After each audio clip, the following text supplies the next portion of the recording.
Seconds.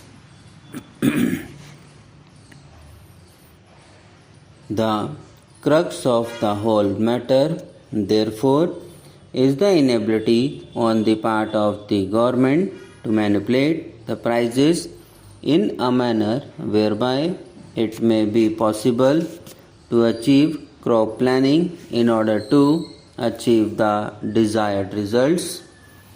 As long as this price structure is allowed to move in the manner in which it is moving today, whatever may be the policy of the government, howsoever much credit they may pump into the agricultural sector, whatever the amenities they may give to the agriculturist, it will not be possible for us to achieve the targets in the manner in which we want to achieve. I would have been dissatisfied if, as a result of this increased agricultural production, the farmer was better off. But we find that whenever there is increased production in response to higher prices, the market slumped down so heavily that ultimately the farmer stands to lose instead of to gain. Therefore, the farmer loses both ways and the country also loses.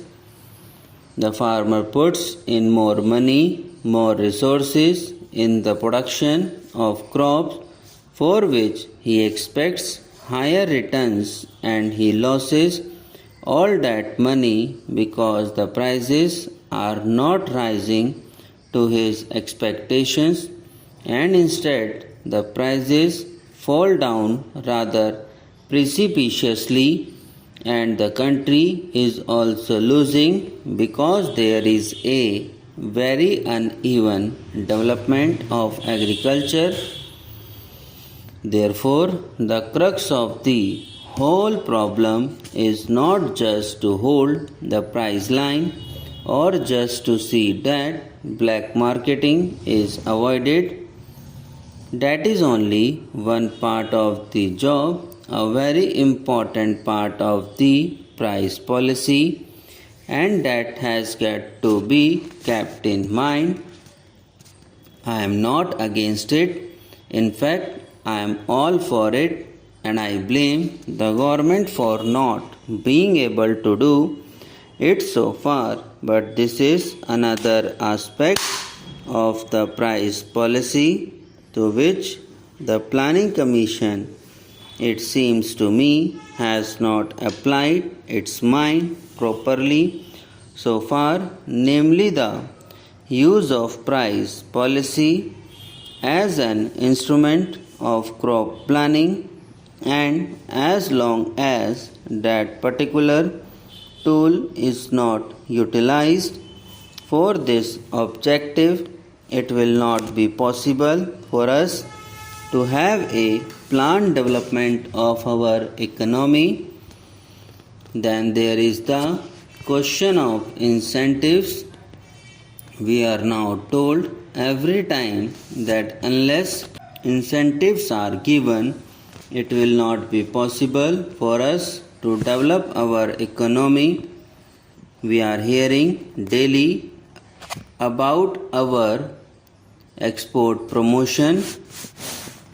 Now, the problem of incentives also has to be viewed in terms of the objective of the development of a socialist economy in our country, and not just from the point of view of earning more and more foreign balances.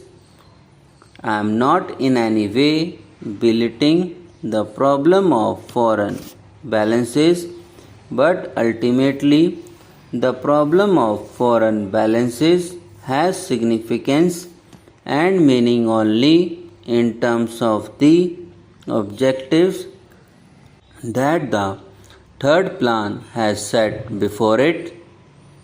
Therefore, when we are talking of incentives in order to earn more foreign balances, we have also to think of incentives to terms of achieving the objectives that we have got in mind. I was therefore disappointed to read the speech of the planning minister, as he said, as the planning minister at the Indian Labour Conference, in which he seems to have indicated a new approach of the problem of wages. His approach has passed through 3 stages. In the first stage, just after the general election, the planning minister came out with a statement that he has thoroughly dissatisfied with the way in which the wage structure had developed and that he meant to do something about it.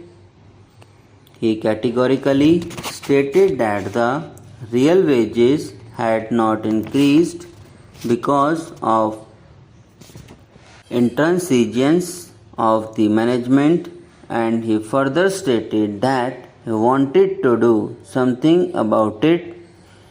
Then there came about a discussion as to what could be done, and all the industrialists themselves and the financial newspapers in this country came out with the theory that wages could be increased only if productivity is increased, and therefore wages should be linked with productivity.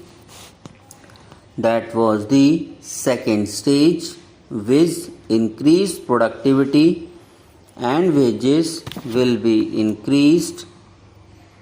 That was the slogan, or that was the principle which was accepted even by the industrialist. But what do we find in the speech of the planning minister to the Indian Labour Conference?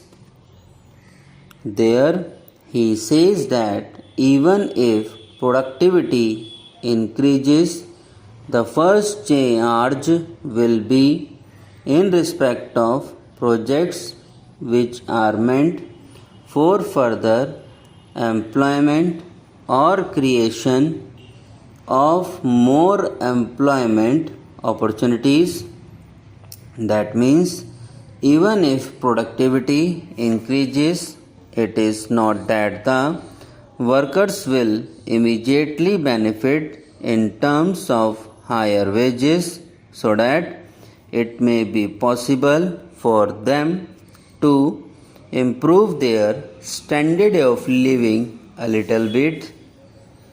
Even if productivity rises, the fruits of productivity will go to schemes for creating further employment opportunities in the country. How long are the workers to wait, and what exactly will be the stage at which it can be stated that enough employment opportunities have been created and therefore the stage has come for increased wages? Subscribe now and press the bell icon. Never miss an update.